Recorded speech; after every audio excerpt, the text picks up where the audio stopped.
Një debat i ashpër mes Mateos dhe Rogertit ndezi debate të zjarrta në rrjetet sociale, pasi situata kaloi kufit e një përplasje verbale mes dy individëve.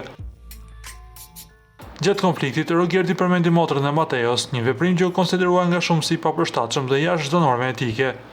Por pas këtij momenti, reagimi nuk vonoi të vinte. Motra e Mateos zgjodhi të flasë publikisht përmes rrjeteve sociale, duke shprehur indenjatën e saj të thellë ndaj asaj që ndodhi.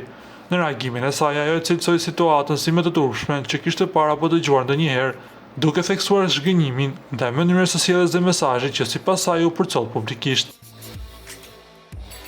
Kjo është situata më e turpshme që kam parë dhe dëgjuar ndonjëherë. Turp për burrin dhe baban që i hedh, çfarë shembulli i jep jashtë. Kaq kisha unë. Mos ta kthej Zoti siç ke zemrën, se as hasmin s'do doja ta shija aq keq. Por kurse me fjalët, shkroi ajo.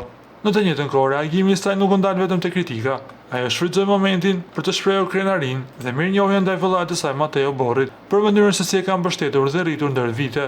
Me fjalë prekse, ajo e quajti atë heroin e saj duke theksuar lidhjen e fortë familjare mes tyre.